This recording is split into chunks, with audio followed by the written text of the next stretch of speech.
Olá, irmãos, boa noite. Hoje vamos abordar o conselho de Paulo aos Tessalonicenses, em sua primeira carta, capítulo 5, versículo 16. Regozijai-vos sempre.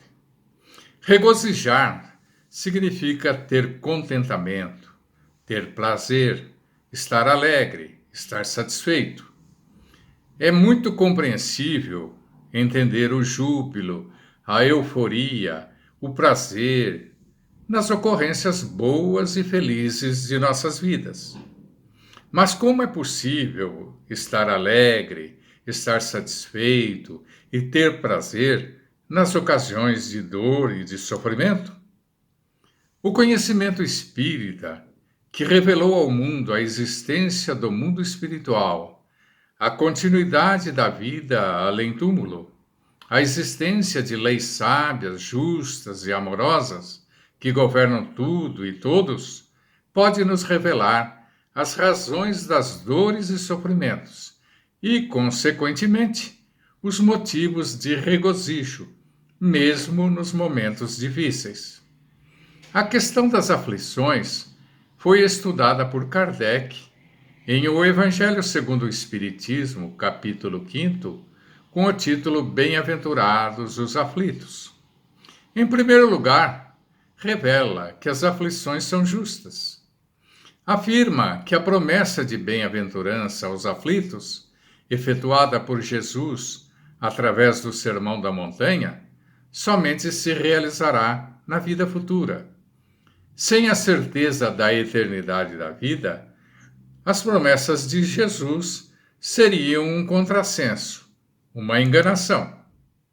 A fé no futuro pode até infundir confiança, consolar, mas não explica as grandes diferenças que existem entre as pessoas.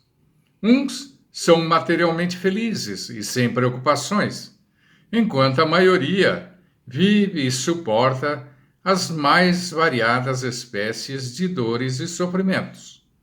Isto até pode fazer despontar a dúvida a respeito do amor e da justiça de Deus.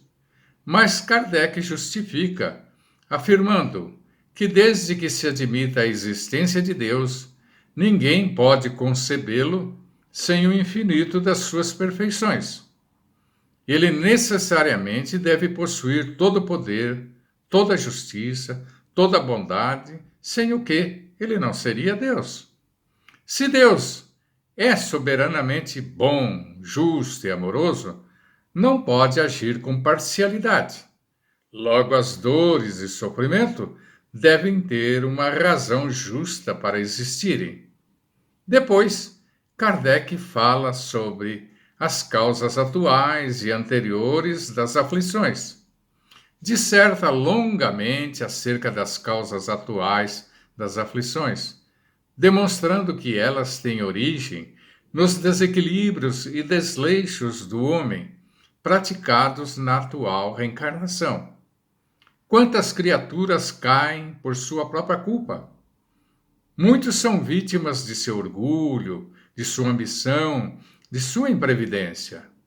Quantos seres se arruinam por falta de ordem, de disciplina, de perseverança, por mau comportamento ou por sua incontinência ante os desejos do mundo material? É dessa forma que as situações podem ser infinitas. Depois, ele aborda as causas anteriores das aflições. Revela que se não encontramos as causas das vicissitudes na vida atual, certamente elas se encontram em vidas passadas.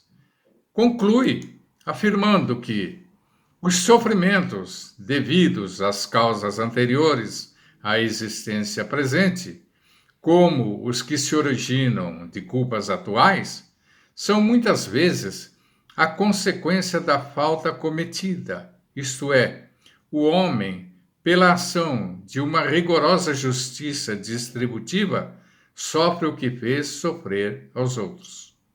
Se foi duro e desumano, poderá ser, a seu turno, tratado duramente e com desumanidade.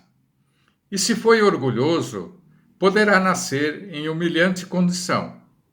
Se foi avaro, egoísta, ou se fez mau uso de suas riquezas, poderá ver-se privado do necessário. Se foi mau filho, poderá sofrer pelo procedimento de seus filhos e etc.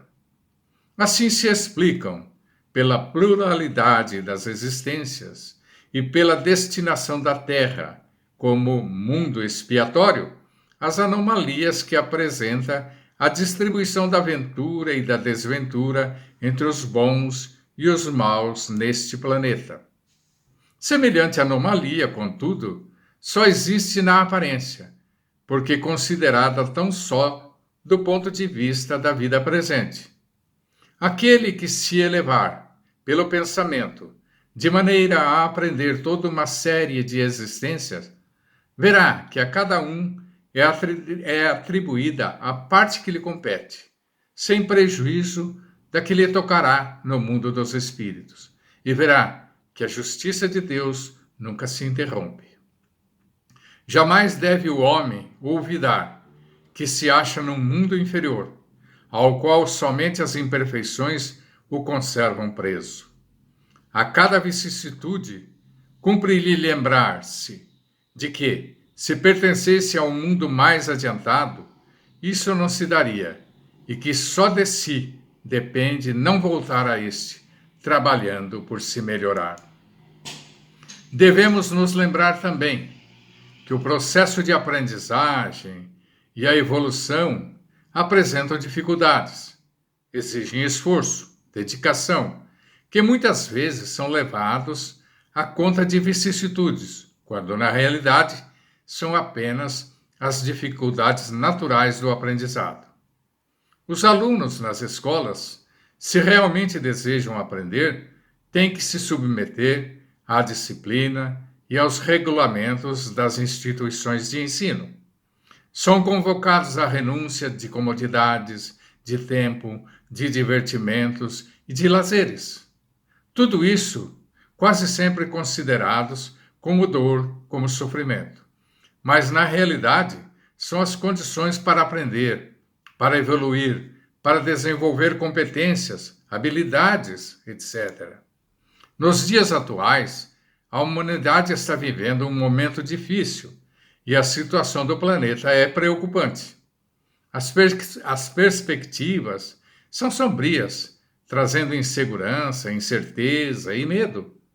Todavia, nós, como espíritas, devemos assumir uma atitude diferente.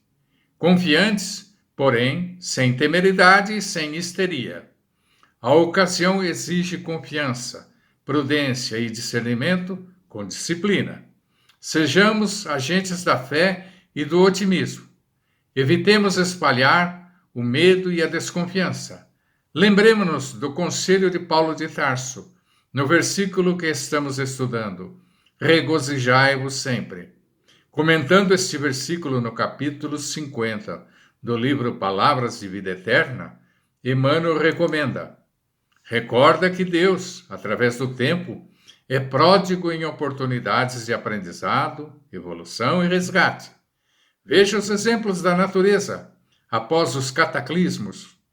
A fonte corre limpa através dos destroços. Após as sombras, os raios e os trovões da tempestade, o sol volta a brilhar. A brisa substitui a ventania. A árvore começa a restaurar os ramos quebrados e os pássaros reconstroem os ninhos. Apesar dos desatinos humanos, o sol reaparece cada manhã, silenciosamente, iluminando montes e furnas, aquecendo plantas, homens e animais.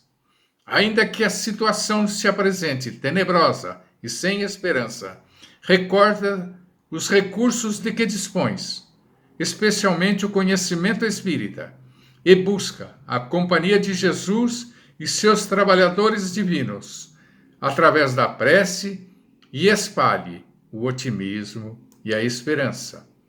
Tédio é deserção, diz Emmanuel. Pessimismo é veneno.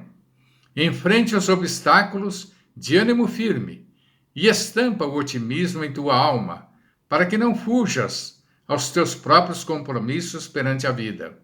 Serenidade em nós é segurança nos outros.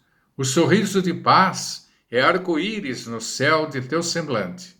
Rejubilemo-nos em tudo com a vontade de Deus, porque a vontade de Deus significa bondade eterna. Fiquemos em paz, enfrentando as dificuldades com esperança e fé, confiantes de que Deus, que nos criou, e Jesus, que nos conduz, estão conosco sempre, nas alegrias e nas dores, iluminando os nossos caminhos e conduzindo os nossos passos. Fiquem em paz e que o Senhor nos abençoe.